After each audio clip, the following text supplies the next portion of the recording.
We've never had a privacy party before, so I'm looking forward to It should be a fun time.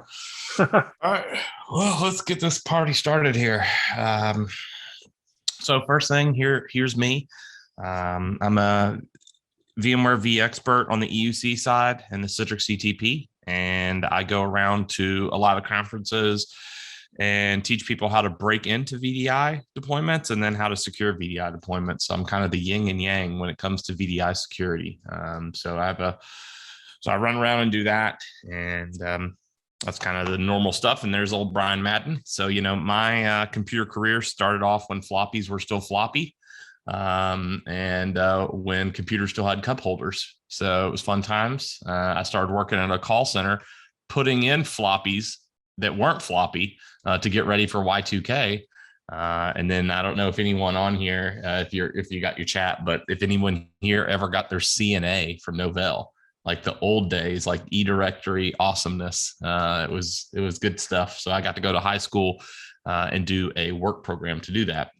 But then, of course, you had movies like War Games and Hackers that really made me want to get into computer security. Instead of computer security, I got into global security with the Marine Corps and did 2 tours in Iraq. And of course, we don't have MacBooks like that because we always get hand-me-downs from the Army. So that's definitely not a realistic Marine Corps picture there. And now I run around and point at things. And instead of me pointing at things on a screen or in front of y'all now I do it in front of a monitor in my office at the house here, with my dog sleeping in a Christmas tree behind me. So yeah, so this presentation is usually done to get people started, but I think everyone should probably know what white hat, black hat, malware, virus, Trojan, ransomware. Ransomware, I think, is the one that's funny. Is it really started in 1989 and it was delivered on a floppy disk, and they wanted $189 sent to a PO box in Panama. So don't think that it's super new, but it didn't blow up your computer. So that was always good. So phishing is the most effective way to break into any deployment. There's really, in many cases, no point in doing a lot of external vulnerabilities and scans in some cases, because a simple email with a click and possibly username and password is all it's needed. I think everyone here knows antivirus DNS protection, what a VPN is. And so let's just get going on the privacy stuff. So this was definitely kind of a different one. So where it starts is why a lot of these attacks are successful is because there's a ways to do anonymous money and fraud. And the oldest way is a check fraud. All the way back to 1784 was the first crime reported for that. And it just keeps going. 1990s was definitely the peak. Wire fraud, if anyone knows what Western Union is, 1980s to present is kind of the main jam, and it still happens today. It kind of blows me away how that works. Credit cards, basically the mid 90s is when that fraud started with cloning, and now with a lot more advanced skimming technologies and gas stations and things like that, and ATMs, becomes that much easier to do that. And with the advent of micro SD cards, it only makes these things smaller. Gift card fraud is definitely cranked up to 11 now too.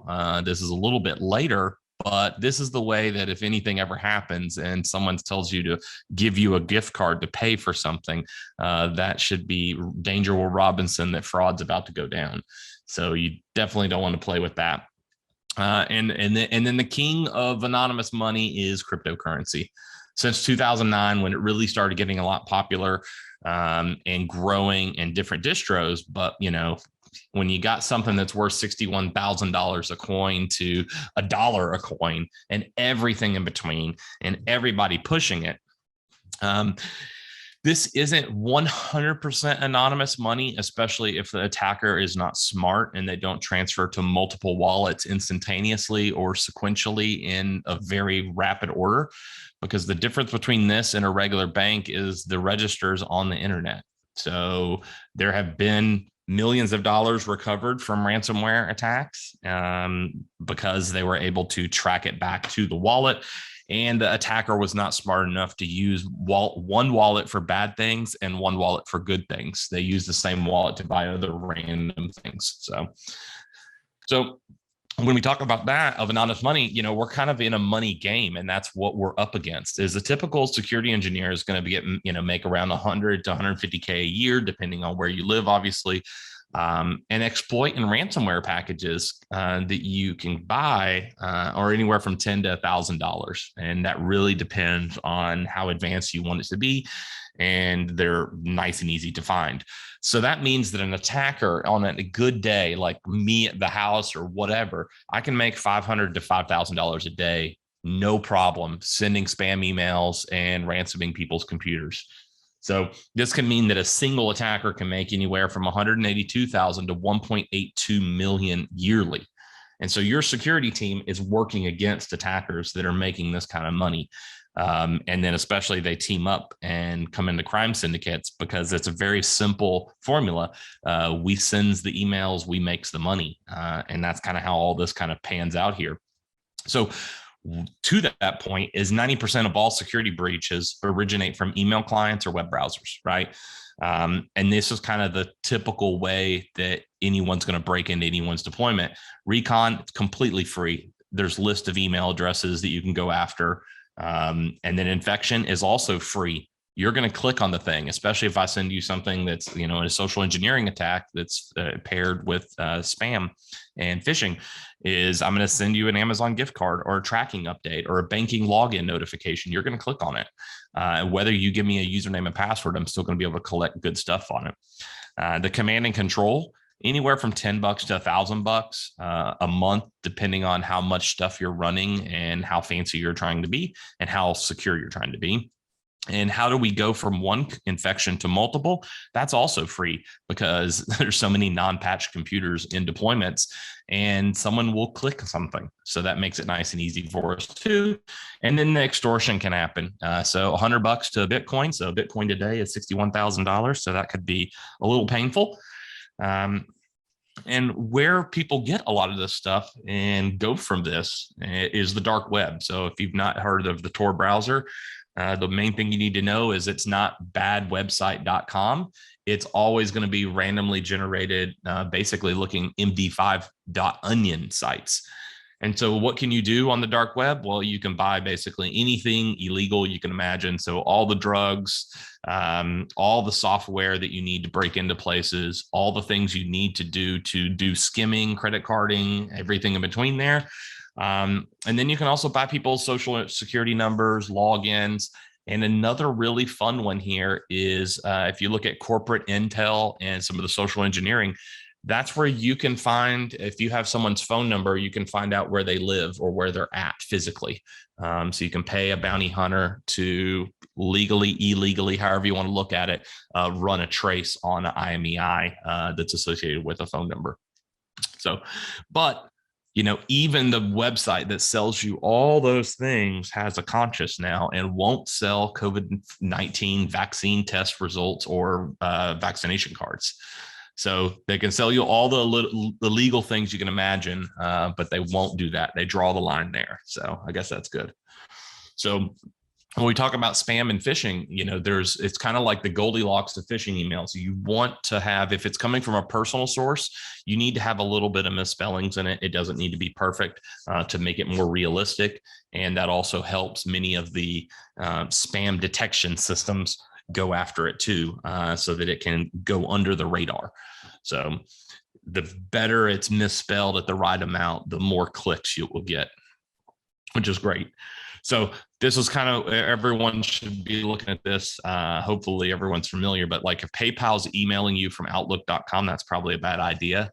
And why is Microsoft team number 2 telling me about someone logging in from Nigeria? Why wouldn't Microsoft team number 1 be messaging me? So when we see this, this is also a common one here, is that where people are going to send you an htm.html file, and it's going to look like it's a login, but basically it has either JavaScript or other coding languages that are doing a keylogger, and it's ET phoning home. So even if you start typing your email and start typing your password, and then you don't hit sign in or you don't type everything, everything's been collected at every keystroke along the way. So a lot of fake portals will come and open up as local files. You open up any Microsoft Word document that says macros need to be enabled, and especially documents like this that have a pretty picture that says, hey, please help me infect your computer by disabling and enabling content. That's a bad sign. And another thing to note, especially if anyone has an iOS phone, has been paying attention there, is there are pictures and attachments that can be sent to you through Facebook Messenger, iMessage, and even text messages, even with Android in the past recent years, that can exploit your phone instantly without viewing or by viewing them. So pretty interesting stuff. And Wells Fargo shouldn't be pinging you on LinkedIn, so that's always a good sign there.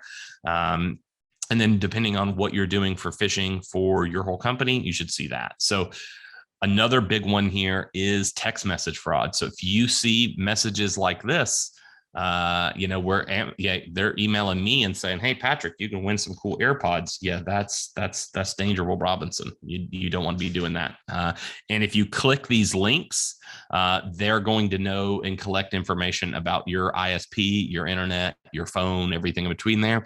If anyone sends you something with iMessage, you definitely don't want to read it. You want to just swipe left and delete it.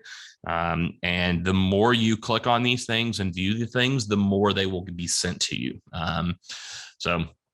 And to that point, when we talk about some of that fraud, this guy from Lithuania made $100 million in 3 years by sending fake purchase orders to Google and Facebook. So if you think that your company's too big or too small to have problems like this, you're definitely wrong, because it can happen. Just a couple Microsoft Word templates and a couple good candor emails, bada bing, bada boom, you're living the dream there. So what's our defense for these common things, right? Don't click on the things. If they look like an installer, don't do it. Must have an antivirus. Even in VDI, I go to so many places, and that was definitely good with some of the stuff that's been coming out with Carbon Black and Horizon and the integration there, along with NSXT. You got to have something on there. You can't just think that this is like a read-only-ish desktop and I don't need to worry about it, because you definitely do. DNS protection is definitely recommended, and keeping your computer fully patched. So nothing bonkers there. Phishing, make sure you pay attention to that. And if you want to, if you've ever looked at your company's domain, I would recommend looking up DNS twist and then the name of your domain, because there's probably people that are paying, $8 to $10 a year to have a domain that looks like yours, that isn't yours.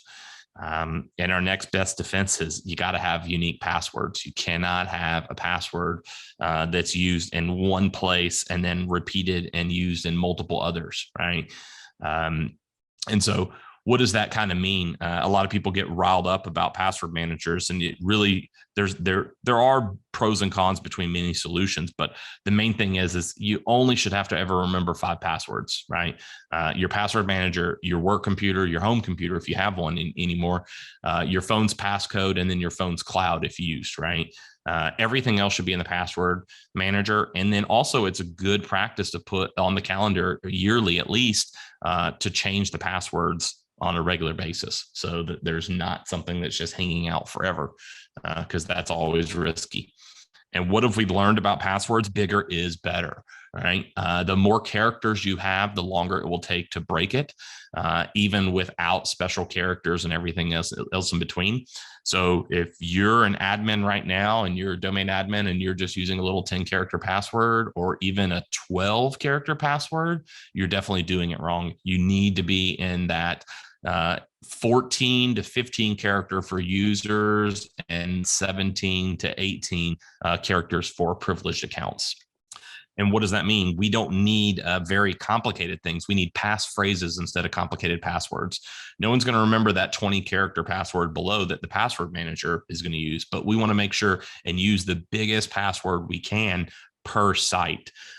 This is so that you can disappear into the haystack when the site is breached. And most likely your password may never be recovered, but since it was unique, it's no big deal. So putting a little flair and special characters on passphrases is very easy to make it much more complicated. If you just use pure words with no special characters, depending on your password cracker and how things are hashed in your domain, it may not slow things down that much if they're all dictionary words. So next thing is also think about your password reset questions. There's been a lot of celebrities and other things and bad things that have happened because these things are Googleable about you, and you do not want that. So make sure you use these also like a password. Very easy to do, nothing complicated there. And then having two-factor. Turning on two-factor on everything is paired like a fine wine to it every day, every time you can, because this means that someone actually has to have your username and password, which is very easy to get, but now they have to have your phone's passcode, your phone, and or your UB key and everything else. So if you turn on MFA, it will make things more secure. And if you have an externally exposed deployment of any kind, Horizon, Citrix, RDP, a VPN, at client portal, SharePoint, any of those things that's not using multi-factor authentication, you're just asking for it, because we'll show you a little bit later about how easy it is to bypass a lot of these things too. So two-factor, pretty much these are the big three I see every time I go. I probably like Authy the most. Number one, it's open source. Number two, it's easy to migrate between phones with your seeds. So if you use Duo or just Microsoft Authenticator, when you get a new phone, it's not going to be a very easy process. So that kind of goes in there. Crime, as you can see, pretty much everything is tax related and credit card related by creating new accounts. So that's important to know. Identity theft protection out there. I'd rather people spend their time more than their money. Understanding what will happen if someone breaks into your house, what access they'll have, what can you lose, what's going to be the bad thing that happens if someone gets in your house. And this is, when we talk about passwords, we talk about multi-factor, but this is also a very important one, is how many email addresses does anyone have on here? Most people just have one. And so their threat model looks just like this. I compromise this one website, this one email address, and I now have access to all these. And if we are sharing passwords between all these accounts, it's game over. And so what I always recommend is at least busting up things with money and shopping from everything else. So you still keep your old email address, so that you can email grandma and the kids and school and all those things and everybody else over the years you've given the email address to. But then everything that you use that you shop might have a different email address, but everything, especially with credit and banking and possibly your phone, because your phone becomes an extension of you, you want that on a separate email address. And what does that mean? It doesn't mean you have to have a unique account per item, because you can also have nicknames and aliases from each one of these big vendors. Yahoo, I would not recommend because, they have been broken into multiple times, but Google, Outlook, and Hotmail so far have had a pretty good track record. There are better options though, and we'll get into that kind of level 2 stuff. So what we end up with is we should have a communication email and then a banking and shopping email. We want to make sure we have multi-factor authentication turned on to all these things. And that will help, prevent things like this. Is if I email you on a daily basis and that's the same email, everyone knows what your banking login / email address to do a password reset is. And then depending on what your password reset questions are, it becomes very easy to do that. So another way to look at this, separate email, kind of communication, kind of have another way to kind of split this out. And so as we get ready for like the level 2 stuff, because all this was kind of basic stuff, is, don't click on things, don't open shady things, and always have multi-factor authentication turned on. So this will be the fun stuff here. And this is kind of where I spend a lot of time is the data breaches, because one of the things that we have learned, especially with all the cyber attacks that have been going on, is your data is worth way more than your product, right?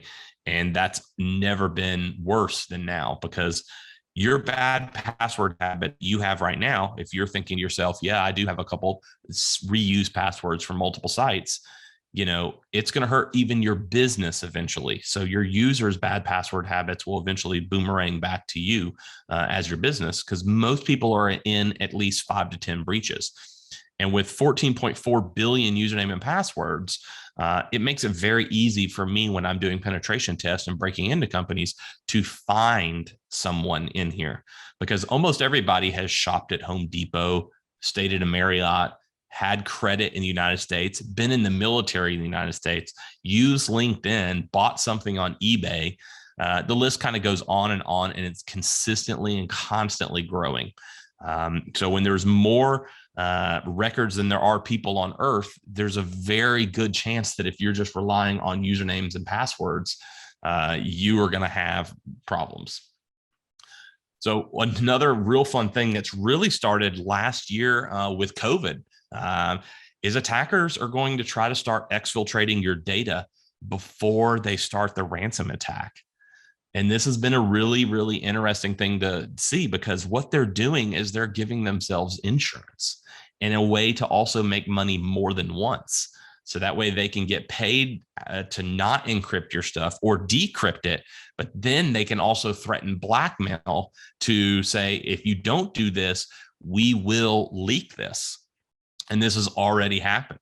AMD and Intel had 112 gigs of intellectual property, to keep it the simplest, that was threatened to be leaked just a couple, 2 months ago. So big deal, and it's going to keep growing. And another thing that's been real interesting, and I thought this was pretty fun, is I didn't know that the Colonial Pipeline ended in New Jersey. And I thought, oh, wow. So yeah, Colonial Pipeline, some hacks. Everyone felt that with gas pumps. JBS Foods, everyone felt that at the grocery store. And then if you lived in Florida, when someone tries to increase the sodium hydroxide in your water to a poisonous level, if the person wouldn't have been so hasty in the attack and would have at least moved to about 3 or 4 more devices before they started cranking it up, this could have been really bad, because it would have not been detected. And so poison our water system to a toxic level, that gets real there. So you mess with my brisket, you mess with my water, and then you mess with my gas. Yeah, that's the trifecta right there. So these are some of the security tips. These are recommended, and this is all the level 2 stuff. So first thing that I deal with a lot of people is, do you just have one mailbox? Most people, the answer is yes. I highly, highly recommend buying a PO box from a UPS store or some other CMRA. Do not get something from USPS.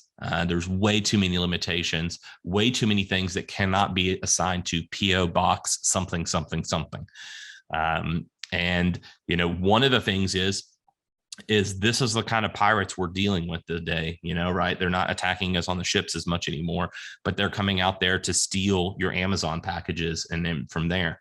So if you've had any kind of theft of your packages on your front door, then this is a way to stop that. And this is also a way to prevent a lot of identity theft, because now my banking and credit card information is not going to my mailbox. And so that can be a big one. Another one here, and I looked up New Jersey law, and y'all are able to do it there too, is having a trust and keeping your house in that trust. You also are allowed in New Jersey to have land trust, which is a sub-trust within a living trust or revocable trust. And what this means is now someone won't know where you live by typing in just your name. Make the name something unique. This is good also if anybody has kids or family. This is a way to help prevent some of the tax things that can come into it, and also the probate and many other things if something happens to you or a family member.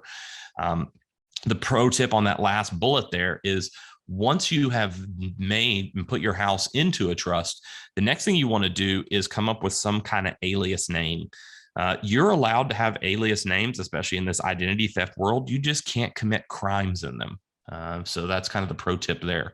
But if you want your Amazon packages to still come to your door, if you just do Amazon, Wired, and Oriental Trading, those 2 magazine subscriptions, plus getting your Amazon packages there, in whatever new name you want it to be, that will start seeding so much garbage mail to that new mail, that new address or the existing address for your house, that it will start making many people search sites think that that person lives there and not you.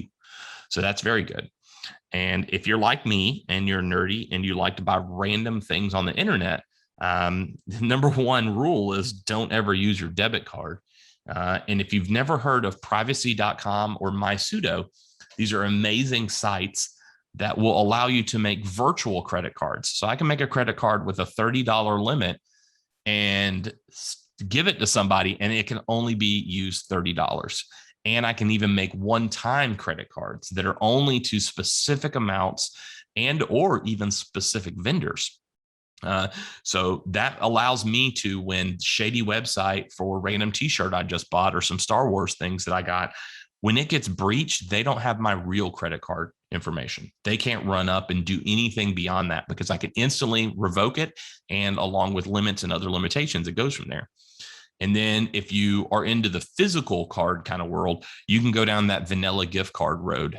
They're pretty much at most drugstores and many shopping systems, and they're rechargeable. So you're able to buy them anonymously with cash, and then you can refill them unanonymously or however anonymously you want it to be online. So you can actually refill the gift card with a obfuscated credit card or another gift card. So there's a lot of cool ways to do it. But main thing from this one is debit cards are the devil. Bobby Boucher, definitely do not use them anywhere. It's a good way to get your whole bank account completely drained in just a couple minutes. And then another one, this is fun too. So we talked about having only one email address, and we hope people get away from that and have aliases or others. But another one is your phone number. You should have multiple phone numbers.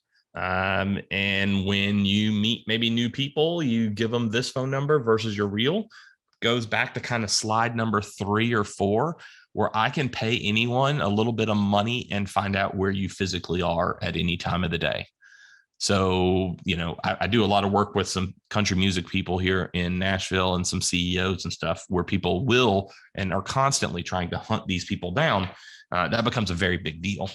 So one of the things that people do is they go to MySudo, Blur, or Google Voice, and a couple others to get a voice over IP number. That can't be tracked to your location exactly. It can give you some basic IP information from your carrier with a court order, depending on which one you pick. And each one gives you texting and stuff like that. And this, if you're got any kids that are in that dating age, this is where you definitely don't want to be using your real phone number because someone can physically locate you. This will only get worse before it gets better. Another one here is text messages. Stop using regular SMS text messaging because number one, does anyone ever delete the conversation? Think about the things and the random memes that you have for days, months, years back with whatever person, and that it's just sitting on your phone. And if I have access to that one username and password for your iCloud or Google account or Microsoft account, between those 3, I now have access to all your text messages that have been backed up. And think about the things that can happen from there. Signal, Wicker, Session, and Matrix, MySudo are kind of all my big choices there. Signal probably being the most common that I see out there. But one thing here is make sure you're not using your real phone number for registration. And when all these apps come up and say, hey, I would like to import your contacts, you need to say no. You need to only connect to people that you know on Signal, and you don't want to connect the dots for Signal to figure out who else is on Signal for you. And so whichever one of these messengers you pick usually is steered by how many other people will use that messenger with you, right? And securemessagingapps.com is a great way that is consistently updated to know where things stand. So I always like that one a lot. And then the big thing here, you know, we reiterate a lot of stuff in any kind of privacy training is, you know, think twice and click once. Make sure and check that URL, check that email address. And then to that is the next best way to prevent identity theft, especially in the US, is your credit. is if you're not buying a house or buying a car right now and need credit, it should be frozen at all times. And one thing to also note is that annualcreditreport.com should be the only place you get your credit report each year, and not from Credit Karma and not from all these other credit websites. This is the one free report you get every year based on a law passed in the early 2000s. So you don't want to go for the other ones because all they're trying to do is make money for you. They want access to your bank account so they can help you with your credit score. And all they're doing is selling that data for there. And this is where, before you do that, you want to change your address to that PO box, right? So that the credit agencies will think that you now live at blah, blah, blah street, which is next to your local grocery store. And opting out is also a great way here. You want to do that once you have your new address established. And in that way, you can help reduce the amount of wasteful mail that comes to you. This will not stop all things, but it'll help. And when we talk about freezing someone's credit, there's not just 3 places you need to freeze your credit right now. There are 6 places. Most people never know about the other 3 because they've never heard of them. These are companies that make money selling information about you all day long. And this will only get worse and deeper as social scores and things like that probably are coming to a theater near us.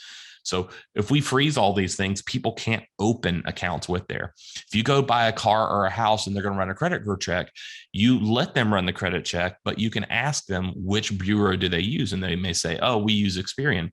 You get online with Experian, you log in, you unfreeze it, they run their credit report, you freeze it right back. And in that way, that can protect a lot of bad things from happening to you. And to that is the same thing with taxes. Is if you don't have a PIN set up with your social security number, it means anybody with your social security and date of birth and name can file taxes under your name. This is a very, very easy thing to be able to fix. And it only takes a couple minutes to do it. And it also makes sure that you know that no one else can do it because your social security number will now be associated with this logon. I've had a lot of people, especially with elderly people, anybody over really kind of in the 50s and 60s now, but especially in the 70s, tax fraud for them is incredible because their social security numbers have been leaked all over the place, all over the time.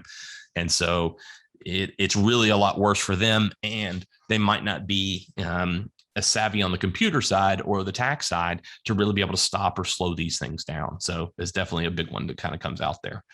And then you have to keep your devices up to date. Your phone, your computer, the days, especially even in the enterprise space, when I go speak about VDI security, a lot of people still wait a month to do their updates in VDI or even on their PCs. They may update some computers, but you can't wait a month anymore. With anywhere from 60 to 150 patches security focused in just Microsoft OSs alone every month, you cannot wait. Same thing even with Linux. Don't think that Linux is any better, especially depending on how many distros are on there. You will still have hundreds of security fixes every single month too. And the same thing with your phone. You can't let these things drift out. You can wait a little bit, especially when there's new major releases and there's not a security fix for it, but you got to focus on that, so this is kind of the big what to do recommendations as we're kind of wrapping up. We want to get a new email for banking and shopping. We want to get a password manager, whatever it is. Get a PO box. They're not from USPS, anybody else.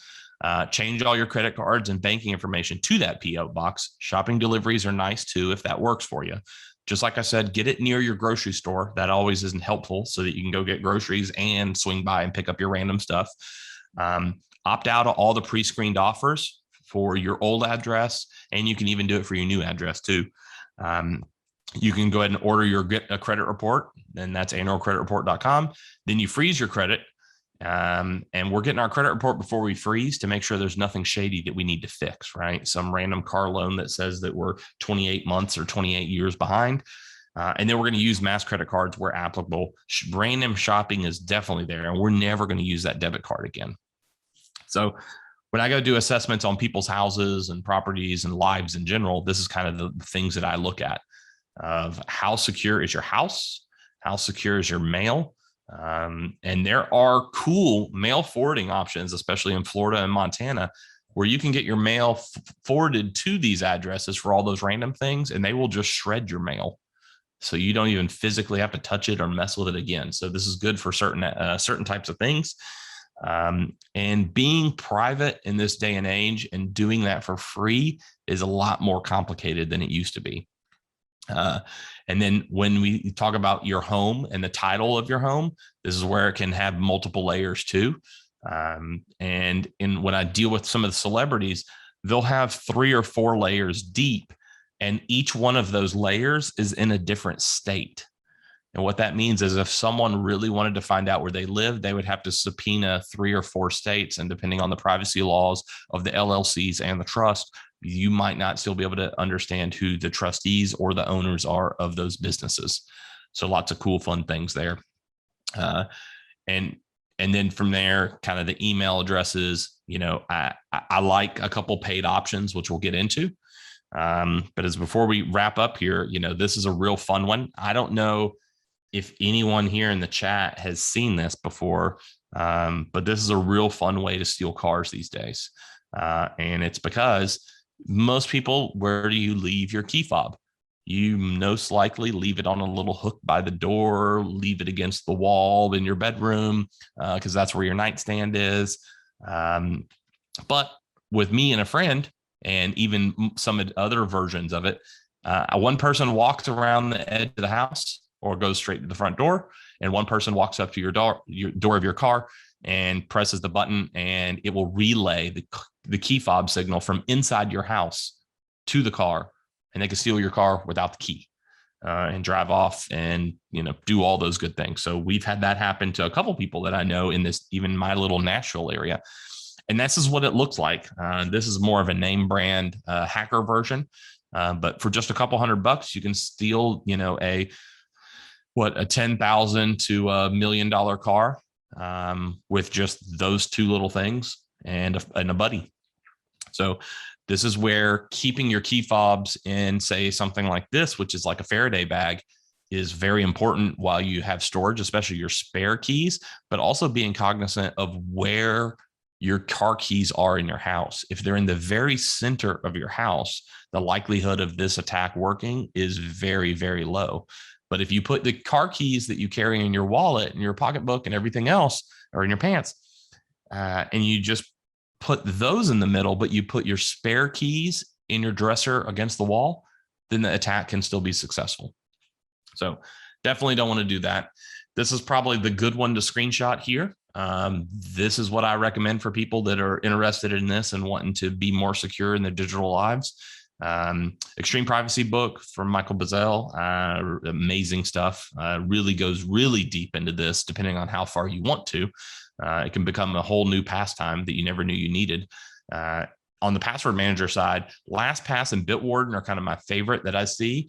Cloud or no cloud, having a password manager is better than not having a password manager. In each one of these options, you definitely want multi-factor authentication. KeePass XC is the most secure. But what does it mean? It's also the least flexible. You have to be physically accessing that system that has that vault on it. So you can't share your passwords very easily between things. Mail hosting, I love Fastmail and ProtonMail. Why I like both of those are both zero knowledge providers. So that means if you lose your password, you might not lose your account, but you'll lose all your email because they can't look at your email like Google can and Yahoo and even Microsoft can, right? So your password is the decryption key to that. They can reset the decryption key and you'll be able to log in and do it. But that means they can't see inside your email and they're not making money, which is why Yahoo, Gmail, AOL, and many, many others and Outlook are free, is because they're selling the contents of your email and targeting advertisers. Whereas these people, you're actually paying them a couple dollars per month, and there's some free options. Having a VPN, very, very important. Proton VPN is hands down my favorite, easiest to use, has the best number of servers. Private internet access has had a couple of subpoenas and issues out there. but it's still one of the top ones that's not some shady site that only really has one server.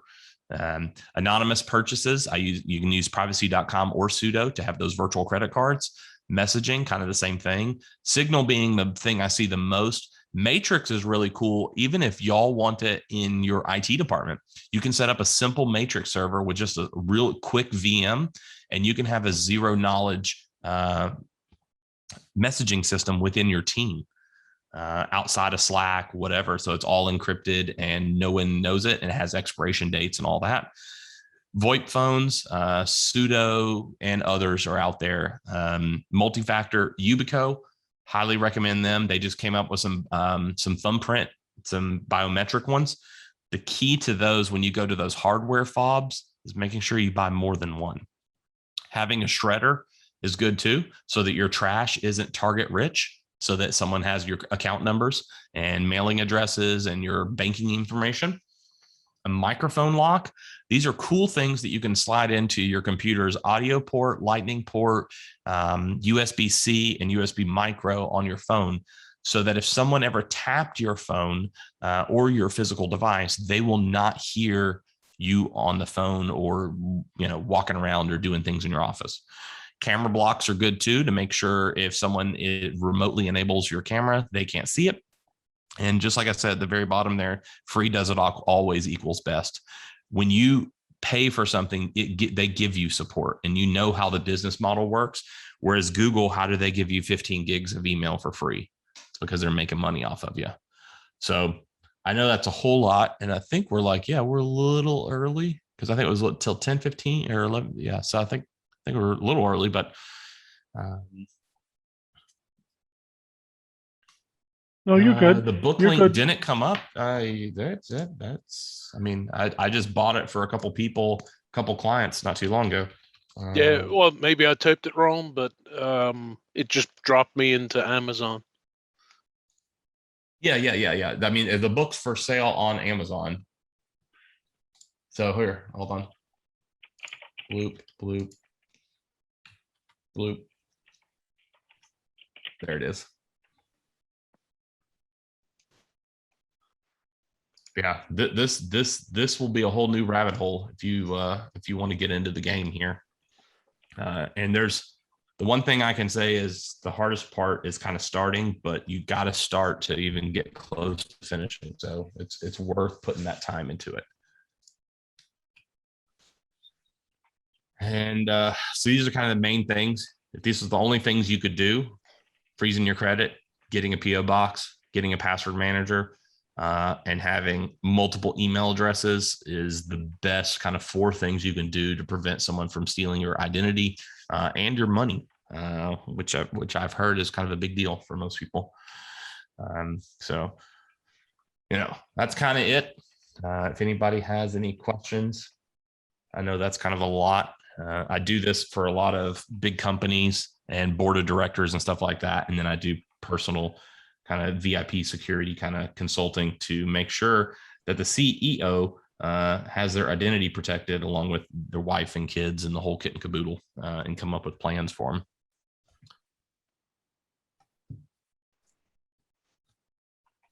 This is a fun little GitHub project that I did, where if you have a lab deployment and it just has user 1 and user 2, you can use this little Excel file and have 1,951 of your favorite sci-fi characters in your AD with automatic groups. So, the Justice League can battle the Avengers in Active Directory, and you can even have Harry Potter show up. So it's kind of a big deal, because you can have, Snape save Professor X from, Batman attacking him or something, so it's kind of fun.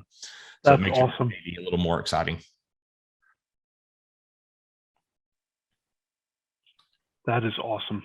Yep. And then this one's another one too. You created that for your honeypot? Well, no, I didn't create it for my honeypot, but I make it so that one of my honeypot looks more realistic, so that way I don't just have 3 users in my domain when I'm doing stuff.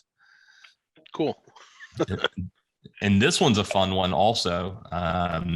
And this has all the Esx permissions in here. So If you are just using domain admin to give access to vCenter and Horizon Console and Active Directory and workstations and computers, you're definitely doing it wrong. What this does is create, over 100 groups that have specific descriptions and specific roles.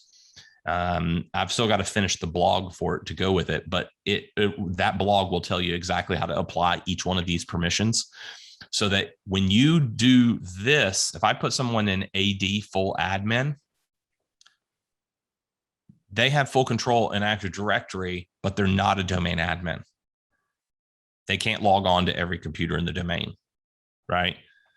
And so same thing here, workstation admin and server admin, those are only applied to workstations and servers. It means you've got to have your Active Directory kind of cleaned up.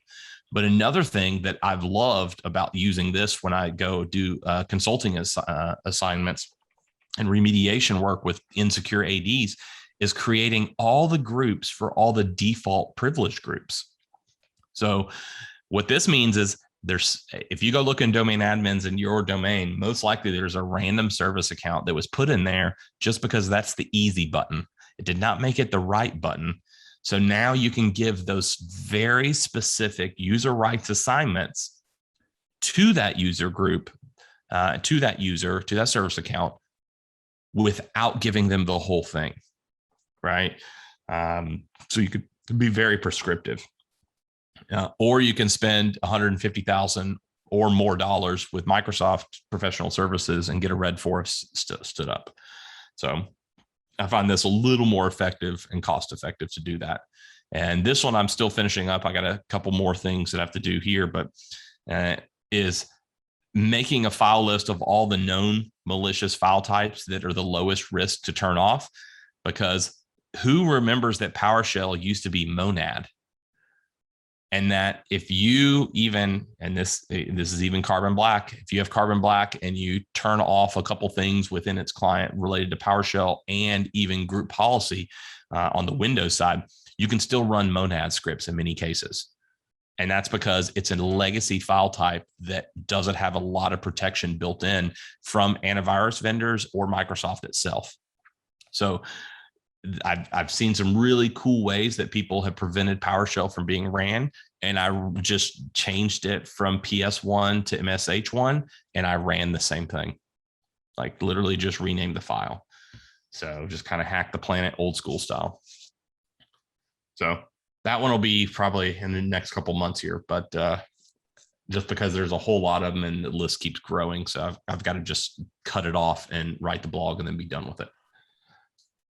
So hopefully everyone's learned something. It's always privacy is always a good time. So awesome. Thank you very much. That was a great presentation. Yeah. I hope everyone learned something. I certainly did. Lots of changes that I will have to make. That's usually what happens. It's like panic inducing, shortness of breath. Like, oh crap. Well, like just the credit report thing alone. Like I have the 3 main credit agencies locked down. I didn't know there were 3 other ones. Mm-hmm. And then one thing you're going to know too is that there's always going to be more of those, right? Yeah. Because there's so much money to be made on people's data. So it's that 6 is kind of like a good list, but there's definitely a lot more to go. And this was the entry level and the intermediate class. There's an advanced class that goes into the exact prescriptive details of what you have to do in order to disappear from the internet there. So, but hopefully everyone learned something, because it's always a fun presentation because everyone's like, whoa. Yeah, I can imagine. So thank you very much. That was great.